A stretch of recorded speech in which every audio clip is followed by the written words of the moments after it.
Hello po mga kababayan, si Dante Maravillas po, vlogger, broadcaster from Albay, Bicol Region. Dito muna tayo sa Joke Time, portion ng ating programa. Maya-maya, pag-usapan natin po yung impeachment ni Sara Duterte, impeachment trial sa Senado. Kasi with the result, mga kababayan, ng eleksyon sa pagkasenador, ito na yung topic. So ang mga tanong ngayon, mananalo ba, mako-convict ba si Sara Duterte with the new composition ng Senado? Iba-iba yung mga analysis. At saka pag-usapan din natin yung mga propaganda ng mga DDS vloggers na sabi nila, ang result ng election ngayon, midterm election, is a total rejection ng administrasyong Marcos. Totoo ba ang ganyang mga pananaw, mga kababayan, o fake news man lang po at propaganda? So yun ang ating i-resolve mga kababayan sa ating discussion ngayon. But before that, dito muna po tayo sa ating joke time para lagi lang tayong masaya, di ba? And by the way pala, yung mga hindi pa naka-subscribe sa atin, click subscribe muna. Ito po padala ni Jerry Ancheta. Ang joke niya mga kababayan, kwentong katatawanan, may relasyon po sa katatapos na eleksyon. Yung nanalong mayor, tinanong ng reporter, sabi ng reporter, kumusta naman po mayor? Kasi re-electionist kayo. Kumusta naman yung peace and order situation dito sa lugar ninyo?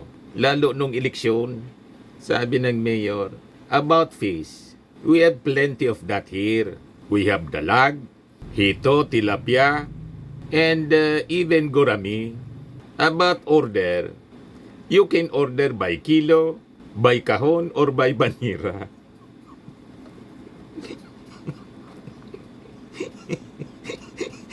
Mali yung pick-up na.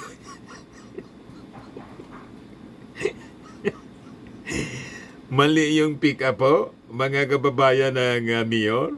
Mali yung dinig. May na yung ulo ng napili ng mga butante.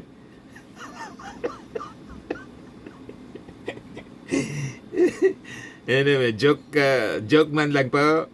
Peace in order po yung yung tinatanong, nauwi sa isda. Fish. Malayo yung topic ng mayor po. Lutang. But anyway po, matik na, 200 pesos, padala na lang po ng GCash number ninyo. Baka kasi po yung yung negosyo ng mayor, isda. Kaya ganun. Kasali ka na rin sa ating monthly draw. Pag nabunot yung pangalan po ninyo, 5,000 pesos yung cash prize. Pag hindi po, qualified ka pa rin sa grand draw natin. Sa December, 10,000 pesos na yung cash prize. Di bueno, mga kababayan, may bagong channel para tayo po. Dealing with yung discussion natin doon about all about life. Life with Dante M. Yan po mga kababayan. Hanapin na lang po ninyo sa YouTube. Paki-subscribe naman po mga kababayan. Kasi pinag-usapan natin dito is about relationship sa inyong mga pamilya. Kung problematic po yung buhay, baka makapulot po tayo ng aral. Di ba? Mga discussions about success and failures. Paano ma-overcome natin yung mga difficulties in life based sa ating mga experiences at ating mga research galing sa mga eksperto.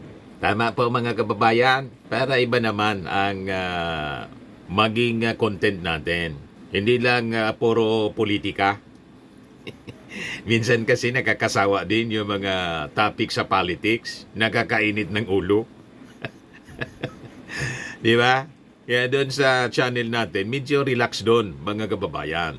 Ngayon, dito na tayo, balik na tayo sa discussions about politics. Kasi tapos na yung eleksyon, balik po sa impeachment ni Sara Duterte. Ang mga laman ng balita ngayon. Siyempre, pinag-uusapan kung masimulan na yung impeachment trial, mananalo ba ang conviction. And by the way, kahapon po, Tinawagan pala ni Speaker Martin Romualdez itong si Laila de Lima, incoming representative ng ML. Kasi nanalo, mga kababayan, yung mamamayang liberal. Ang first nominee si Laila de Lima. Ngayon, nang tawagan, tinanggap na po yung offer ni Martin Romualdez. Si Martin Romualdez possibly will remain as Speaker of the House with the majority support ng mga congressmen. Yung mga members ng Congress kasi na kaalyado ng ating speaker, si Martin Romualdez, sila pa rin yung nanalo. O ngayon, other than si Laila de Lima, inoferan din ni Martin Romualdez po si Chil Jokno ng Akbayan. So ito yung balita ngayon, mga kababayan, dito sa Inquirer. De Lima Jokno to join House team prosecuting BP Duterte. Mamimilipit dito si Sara Duterte, mga kababayan. Manggagaling na mga House prosecutors ang kasama na sa House prosecution team. Yes, sabi dito, they have yet to take their oaths as party list representatives but prominent roles already await lawyers and human rights activists Laila de Lima and Chel Jokno in the incoming Congress. Sa separadong statements na pinalabas nila, si de Lima at saka si Jokno who are the first nominees ng mamamayang liberal, ML, at saka nitong Akbayan, confirmed that they will be joining the House of Representatives 11-man prosecution team in the impeachment trial ni Vice President Sara Duterte. May mga natalo kasi po doon sa mga kasama sa prosecution team. Ang isa, mga kababayan, si AKB Representative Aljil Bungalon, tumakbong First District Congressman dito sa lalawigan ng Albay. Medyo sinamang palad, talo po ng mayor ng Tabaco City, yung anak ng namatay na congressman na si Edsel Lagman. So malakas pa yung political influence ng matandang Lagman dito sa First District ng Albay. Yung mga Lagman dito po sa First District, almost more than 30 years, mas mahaba pang panahon kaysa sa pag-upo ni dating Pangulong dating Pangulong Ferdinand Marcos Sr. So, pinalitan po ang mismong nagdesisyon na isali sa prosecution panel yung ating Speaker of the House, si Martin Romualdez. Tinawagan sila mismo. Itong si de Lima at saka si Chel Jokno. Yan, sabi dito, 2 vacancies are anticipated in the prosecution panel when the 20th Congress opens in July. 2 of the prosecutors, si Loreto Atzaron at saka si Raul Angelo Bungalon, have lost their election bids as representatives in General Santos City at saka dito sa amin sa Albay. So sabi ni de Lima, the Speaker has invited me to serve on the prosecution panel for the upcoming impeachment proceedings against Vice President Sara Duterte, and I have accepted it. My decision niya comes from a place of duty and principle. I have always stood for truth, accountability in the rule of law across different administrations, regardless of political affiliation. That commitment remains unchanged. Alam naman natin na si de Lima po, dilawan. Pero sabi ko sa inyo, yung mga dilawan po, both in Congress tapos sa Senado, kaalyado na po ng ating Pangulong Bongbong Marcos. At sabi natin, yung mga senador po, tingin ko, pag nakita nila mga kababayan na talagang napakalakas yung depende yan sa ebidensya po na ipepresenta ng prosecution. Pag nakita ng mga senador na yan, kahit na yung mga dating kaalyado o kaalyado pa ngayon, other than yung mga hard senators talaga, hardliner na Duterte sa Senado, tulad po ni Bato, ni Marcoleta, ni Robin Padilla, saka isama na natin si Amy Marcos. Tingin natin ito, ang mga hardliners, boboto sila for acquittal. Pero yung remaining senators po, kasi yung mga analyst, dinivide na nila, dinistribute na nila mga kababayan, itong mga incumbent senators and incoming senators, yung mga bagong senador, re-electionist at mga bagong panalong senador. Lumalabas doon mga kababayan na panalo si Sara. Wala pong ganong kasiguruhan po ang bola bilog, lalo na ang mga senador po. Sabi nga natin, ang mga senador nag-iisip din ng sarili nila. Di ba? O mamaya, ipakita ko sa inyo kung sino-sino ang mga possible senators na kakampi sa mga Duterte, yung tinatawag na swing votes, neutral, pero pag nakita nila yung ebidensya po talagang malakas, will favor the conviction. At yung mga perceived senators na talagang medyo klarado na will vote for the conviction ng Vice Presidente. Pero meantime, balikan natin yung kwento tungkol dito sa pagtanggap ni Chel Diokno at saka ni Laila de Lima sa naging offer ni Speaker Martin Romualdez. Sabi po ni de Lima, ang aking partisipasyon niya is not about personalities o kaya partisan politics. It is about honoring the public trust and the responsibilities that come with it. My participation is one part of the broader agenda for justice and reform, an agenda I intend to pursue fully as I take my place in the House of Representatives, sabi po niya. O ngayon, sa parte naman po ni Chel Diokno na first nominee ng Akbayan, alam naman po ninyo yung Akbayan top notcher sa party list election. At yung Akbayan po, isa sa mga nag-file ng impeachment complaint laban kay Sara Duterte. Kaya sabi po ni Chel Diokno, as the principal endorser of the first impeachment complaint and after thorough party deliberations, we extend our full support to this historic process of accountability. Sabi po ng Akbayan sa statement. So incoming Akbayan representative Attorney Chel Diokno will join the House prosecution panel. So this is not the first time that Diokno will be serving as prosecutor sa impeachment court.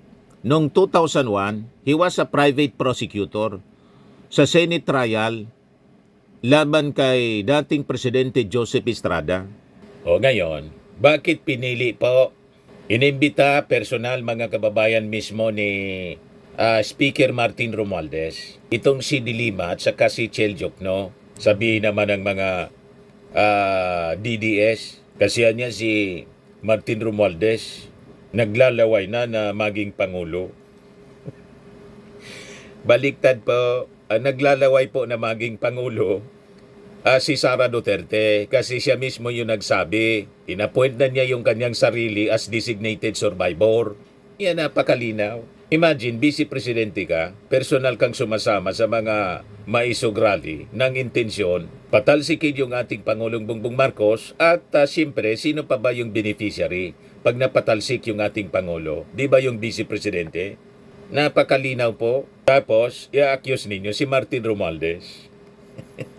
Si Martin Romualdez, si Speaker po, he has to act. Bakit po? May impeachment complaint po. At yung Vice Presidente, na-impeach na nga po ng Congress. Alangan man na na-impeach na ng Kongreso po, pababayaan niya yung impeachment trial.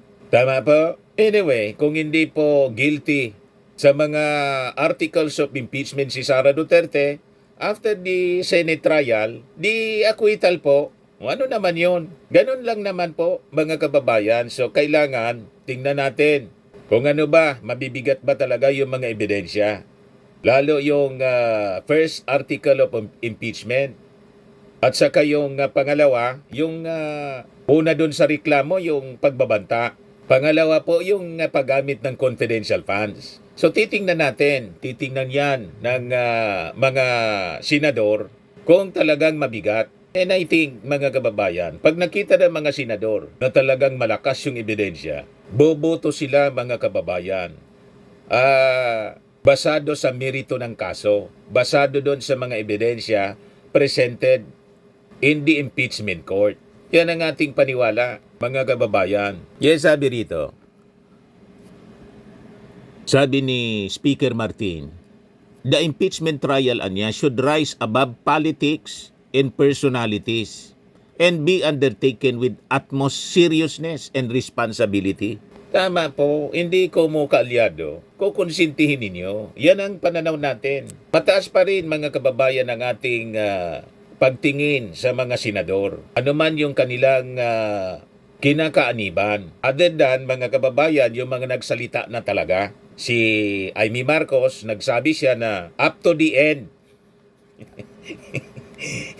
Hanggang dulo daw. Sara Duterte siya. O di alam na natin yung boto niya. Ganon din si Bato de la Rosa.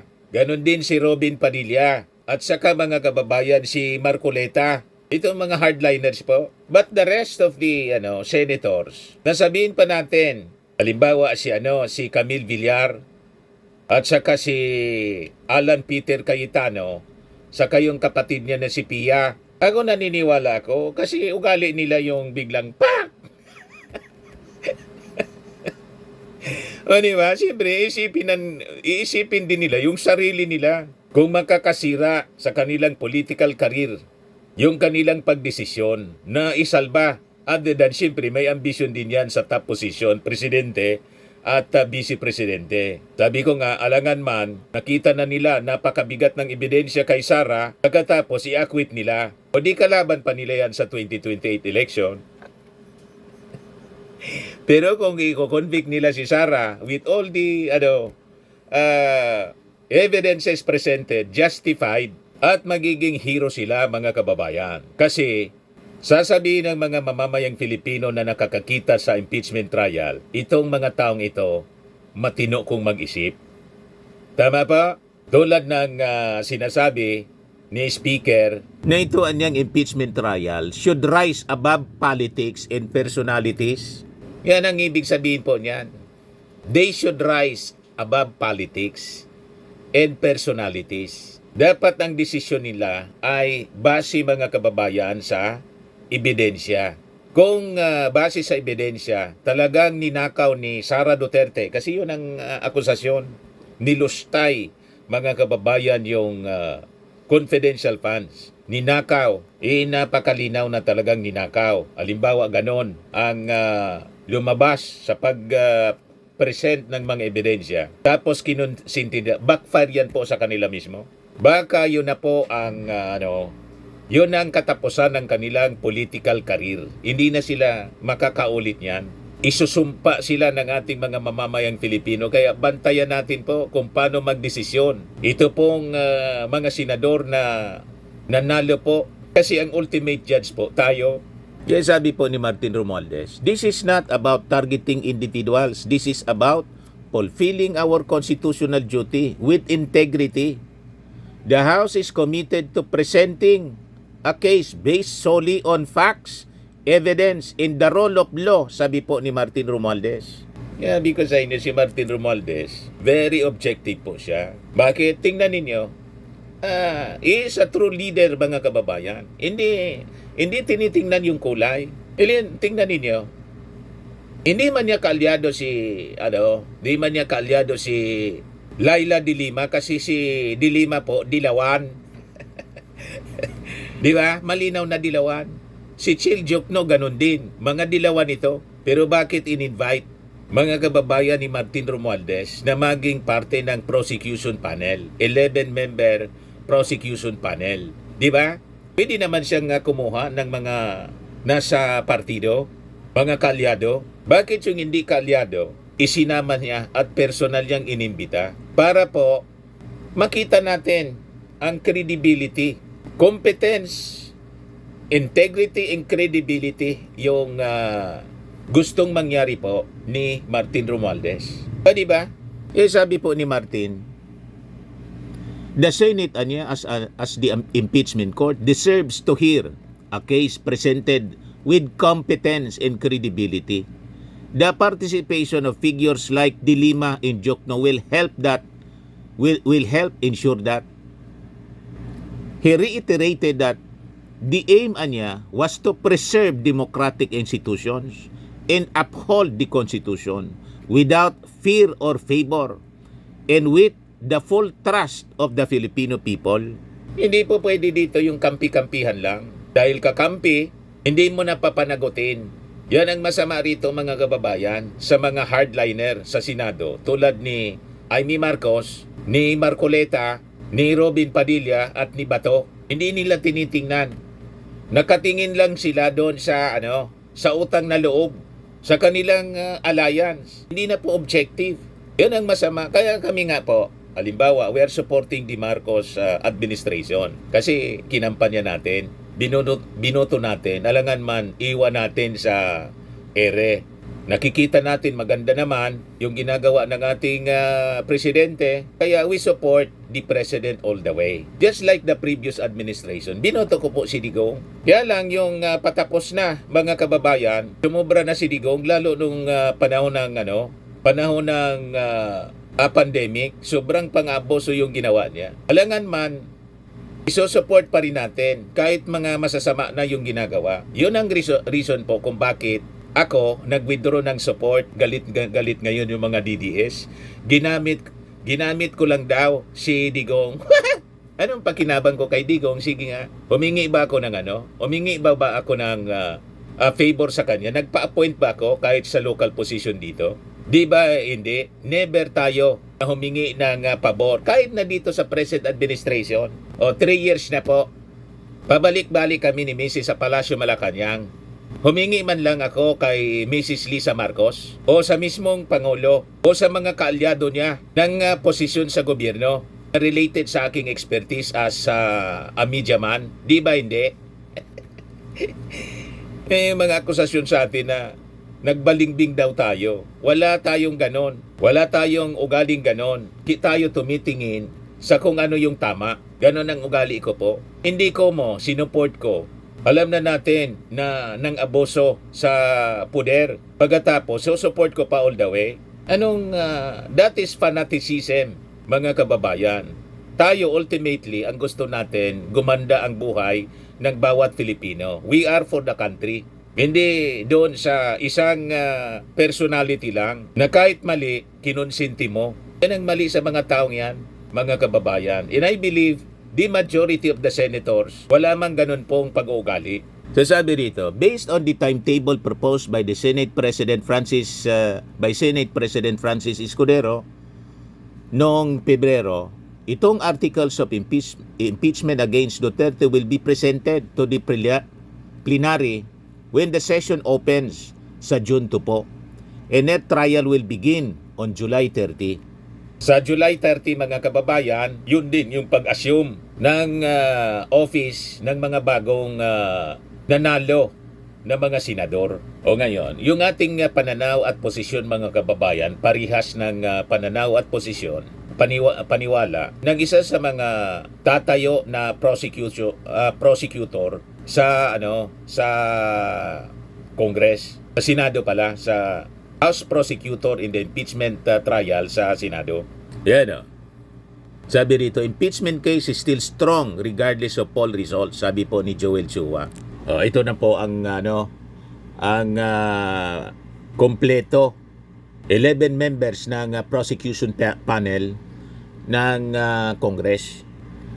Panalo si Jinky Luistro, si Romeo Acop, si Rods Gutierrez ng One Rider Party List, si Manila Congressman Joel Chua na gustong saksakan ng apple sa bibig ni Sara Duterte para mabilaukan daw hanggang sa mamatay yung apple na kandidato niya sa pagka-congressman talo. Pangalan nun, apple. Kaya isaksak mo niya yung apple sa bibig ni Joel Chua. Sabi niya doon sa kampanya sa Manila, hanggang niya mamatay. Matindi po. Kaya yung mga sabi nila na malakas yung mga Duterte, yung endorsement ng mga Duterte, hindi man po totoo. Mismong si Pantaleon Alvarez, dating speaker po, talo. Si Piñol po, na dating DA secretary, tumakbong gobernador sa Cotabato, talo. Yung mga in-endorse ni Sara sa Bohol, lahat talo.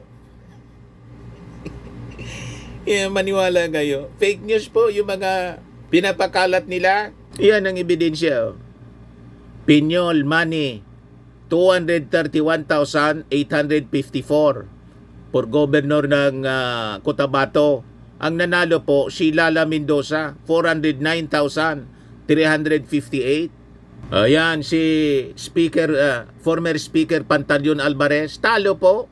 Kaya sabi ni Ashley Garbin sa kanyang post, yung nanawagan ng rebellion para ikodita nila si PBBM, siya tuloy ang kinodita. Itinapon siya ng kanyang mga kababayan. Ang galing ng Duterte effect, isa-isa na silang bumabagsak. Sana ay magpatuloy pa ang kanilang kapalaran. Talo po si Talo si Pantaleon Alvarez. Former Speaker Pantaleon Alvarez loses Vice Governor race in Davao. Kayong naniniwala po sa mga sinasabi nila. Lahat propaganda po, fake news. O balik tayo doon sa prosecution panel. So ito po, Marcelino Libanan, siya yung lead prosecutor. Arnan Panaligan, Isabel Zamora, Lawrence Defensor, si Kate Flores, ang dumagdag po itong dalawa, si Laila de Lima at saka si Chel Jokno ng Akbayan. Si Laila, ML Party List. So galing po sa iba-ibang partido, hindi man kaalyado ng speaker, pero inimbita niya. Ganon ang totoong leader, ang tunay na leader, hindi yung kampi-kampihan. Dapat tingnan po ano yung merito ng kaso. Kaya parehas po yung aming pananaw ni Joel Chua. Sabi dito, the impeachment case against Vice President Sara Duterte remains strong regardless of poll results. As Manila Representative-elect Joel Chua believes overwhelming evidence will be considered by senators. Alangan man po nakikita ng buong mundo. Siguradong milyon-milyon sa ating mga kababayan ay will be glued on the television, in the social media, sa YouTube, coverage, sa Facebook. Lahat yan nakatutok po dito sa impeachment trial ni Sara Duterte. Nakikita ng publiko. At kitang-kita ng publiko ang napakalakas na ebidensya to convict Sara Duterte. Pagkatapos, yung mga senador na nandun mismo, senator judges, ipipikit na lang nila yung kanilang mata at titingnan nila yung kanilang alliance with Duterte. Baka nga pati si Amy Marcos biglang bumaliktad. Di ba? Hindi mo masabi? Baka nga biglang magbalik ka loob si Amy Marcos kasi muntika na siya na matalo. O di ba? Number 12 na lang, muntika na. At pag inulit niya ito, mga kababayan, hanggang senador na lang siya. Hindi siya mananalo as Vice President o President ng Pilipinas. Halimbawa, may ambisyon din siya na maging Pangulo. Kasi, siyempre, yung kapatid nga niya po, mas matanda siya. Siya yung matandang kapatid. Naunan pa siya ni President Bongbong Marcos na maging presidente. So hindi natin maalis na nag-ambisyon din yan si Amy Marcos. At pag hindi nagbago ang kanyang mga pag-ugali, mga kababayan, na hindi siya objective sa mga pagdidesisyon, malamang hindi na siya makaulit sa susunod na mga pagkakataon. So sabi rito, Chua in an online interview with reporters covering the House of Representatives admitted that with the prospective Magic 12 in the senatorial race, it will be a challenge to sway senator judges toward their case as many of Duterte's allies are poised to win. Pero paniwala ni Chua that the quantum of evidence that the House prosecution team has gathered will be enough to convince reasonable senators. So naniniwala si Chua na makukumbinsi pa rin ang majority sa ating mga senador na i-convict si Sara Duterte pag naipresenta ng maayos ang bulto-bulto, mga kababayan, na ebidensya na talagang nilustay ni Sara Duterte ang kaba ng bayan. Di ba po? Isa lang po ito sa isang article of impeachment po. Kahit isa lang doon sa 7 will be enough to convict Sara Duterte. Kaya mahirapan po itong mga senador na perceived to be allies ng mga Duterte na magdesisyon sila basado sa party affiliation or sa relasyon nila sa mga Duterte. Kasi ang malalagay din po sa alanganin, mismong yung pagkatao nila, their political career. Talaga pong isusumpa sila ng ating mga mamamayang Filipino. So mamimili yan, their survival sa politics, their political career, o tuldukan yung abuses na ginawa ni Sara Duterte. Yan po ang magiging choice nila. Interes ng mga mamamayang Filipino o interes ni Sara Duterte o ng pamilya Duterte. Yan sabi po ni Chua. Well, if you look at the winners, it's very tough and very challenging. But maybe I believe that at the end of the day, what they will consider and give more importance to is what the people want. If the evidence will be our basis, I believe that our good senators will fulfill their duty based on evidence and not on party lines. I remain confident because I believe all our senators are reasonable people. Yan ang pananaw po ni Joel Chua. Ang sabi niya po all, medyo may objection ako doon. Ako tingin ko, hindi man po lahat reasonable. Na-mention ko na yung mga senador na talagang wala sa rason. Parang kabayo nakatingin dan sa isang direksyon. Ang direksyon po papuntang Davao. Pero pag nakita nila mga kababayan na wala na niya, sinking ship talaga ang mga Duterte. Wala nang impluensya. Ay, kanya-kanyang talunan po yan. Tama ba? Sabi dito, if the senators would still not agree with the prosecution after the trial despite the magnitude of evidence present, sabi po ni Chua, it will be up to them to explain this to the people. Mananagot sila mga kababayan kasi sa atin, ultimately, kasi tayo ang nagluklok sa kanila sa posisyon. Yung mga nag-support sa kanila para manalo, itong si Amy Marcos, si Marcoleta, si Bungo, si Bato, si Robin Padilla, all the rest, sisingilin sila ng ating mga mamamayang Filipino. Yan ang klarado dyan mga kababayan. Bulto-bulto. Sabi ni Chua, what is stated there, the evidence is present. So I think, when it comes to evidence, it is there, it is intact. But at the end of the day, of course, the senator judges will be the one to appreciate the evidence that we will provide. So with that, if the evidence is very overwhelming, very blatant, very obvious, I don't see any reason why they will not favor our side. Otherwise, they need to explain to the people why they made such a vote. Ganon lang yan mga kababayan. Ngayon, yung mga political analyst, pinag-aralan nila yung mga senador na kakampi sa conviction, yung mga tinatawag nilang swing votes, neutral ngayon, at saka yung mga perceive nila na talagang kakampi ng mga Duterte. Kilalanin natin at kilatisin natin kung tama yung mga analysis nila. Ayan o, pinaghati-hatian na po. Lumalabas sa kanilang analysis po, 6 lang yung papabor or mga kakampi talaga ng ating Pangulong Bongbong Marcos, si Chis Escudero, itong si Risa Ontiveros na hindi man kakampi ng ating Pangulong Bongbong Marcos pero objective siya kung tumingin. Itong si Tulfo, the Tulfo brothers, yan si Erwin, saka si Ben Tulfo. Ay, hindi si Ben Tulfo, si Rafit pala. Si Ben Tulfo talo, pang 13. Si Lito Lapid, tapos si Kiko Pangilinan na isang kakamping. Kakamping itong dalawa ito. Si Risa, si Kiko. So, ito yung sinasabi ng mga analyst na pro-impeachment ito. Tapos ito yung swing votes na neutral ngayon. Si Win Gatchalian, si Loren Ligarda, si Joel Villanueva.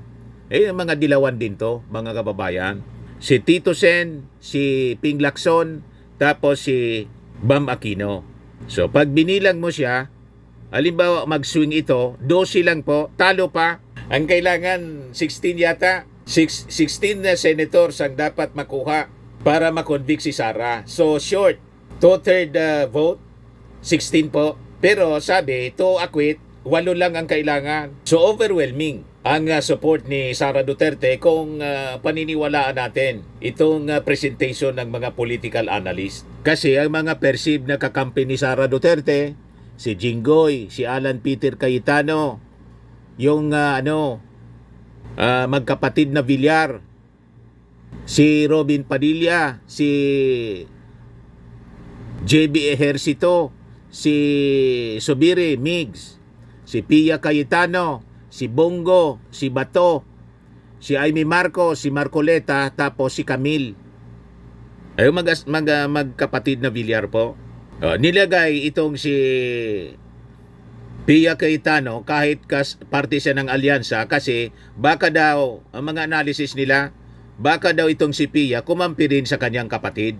Dahil itong si Alan Peter Cayetano ay pro Duterte ito.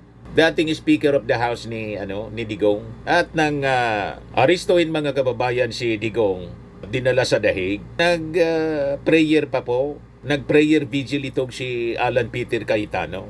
Pero ako naniniwala na pag na-present yung mga ebidensya, baka biglang bumaliktad itong magkapatid na Cayetano, pati yung magkapatid na Villar, pati yung magkapatid na Estrada, Ejercito. Kasi sabi ko po sa inyo, ang mga totoong hardliner dito, ito man lang po ang nakikita ko.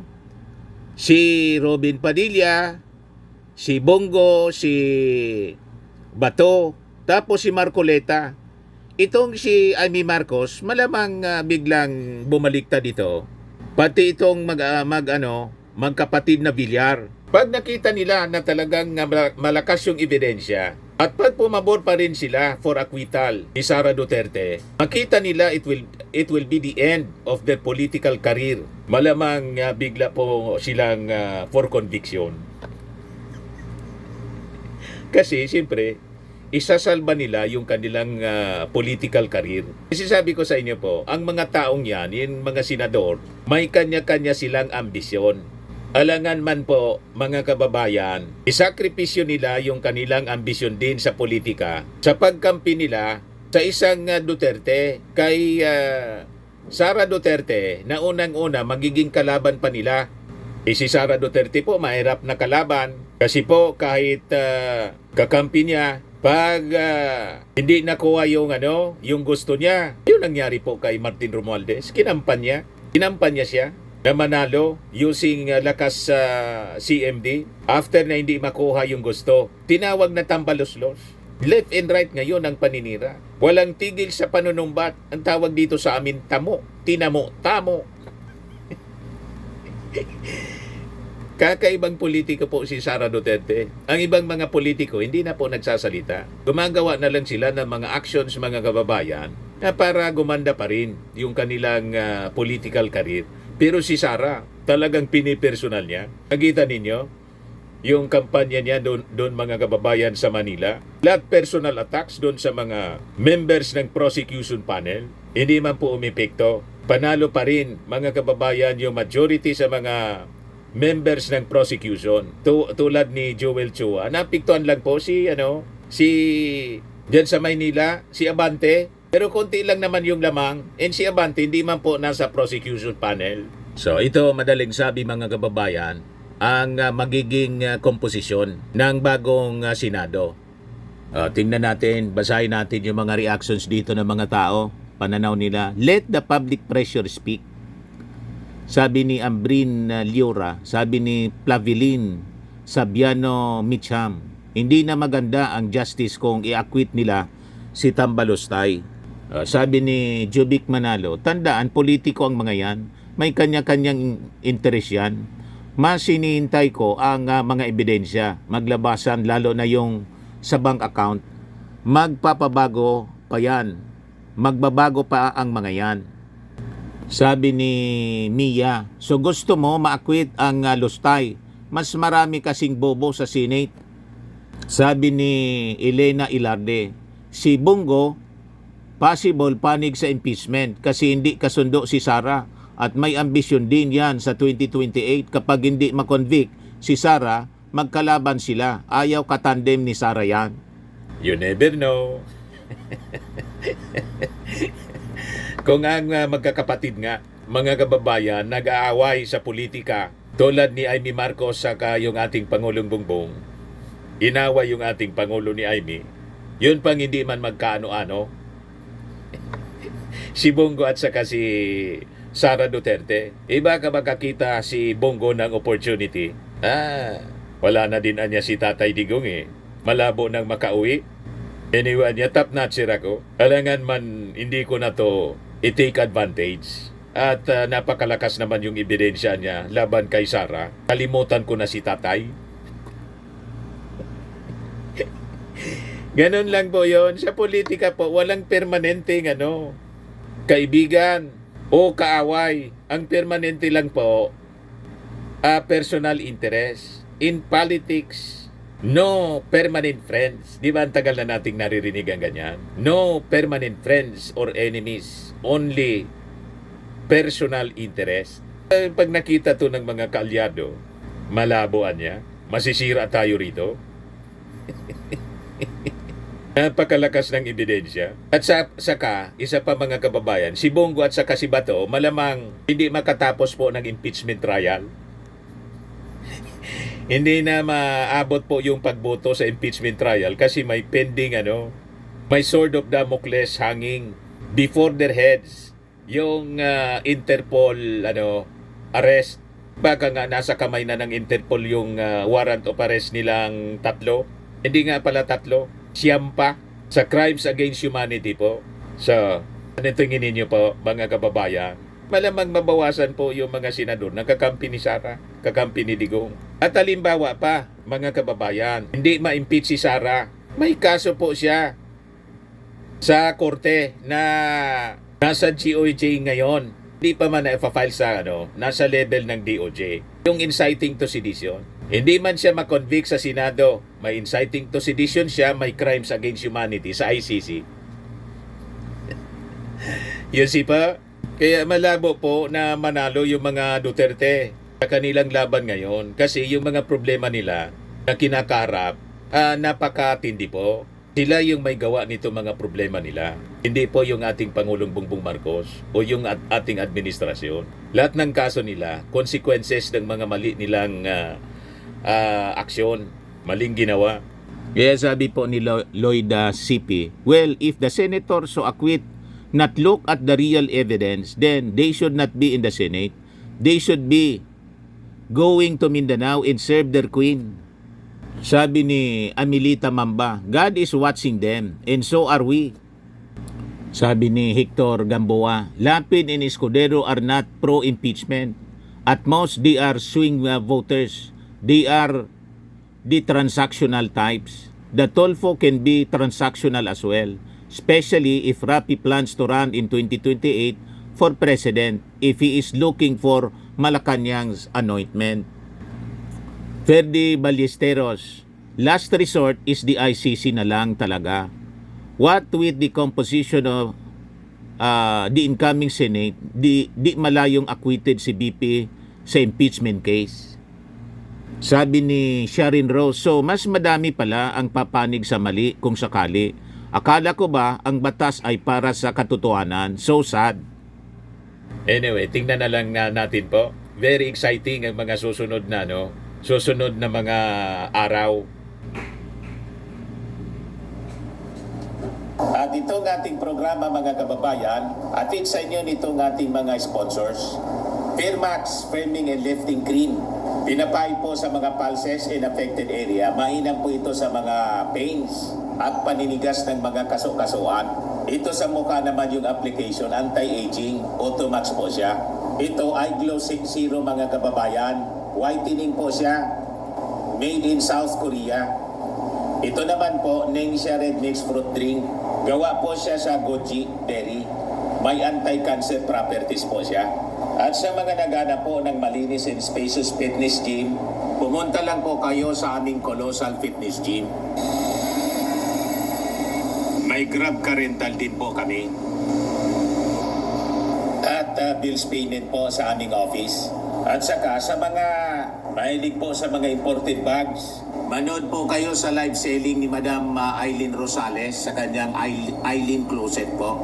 Pati mga shoes, ito yung kanya po. Ito yung kanyang page. Kita ninyo, napakagandang mga online selling po siya. Si Madam Eileen Rosales. At cellphone number niya po 773-798-7816.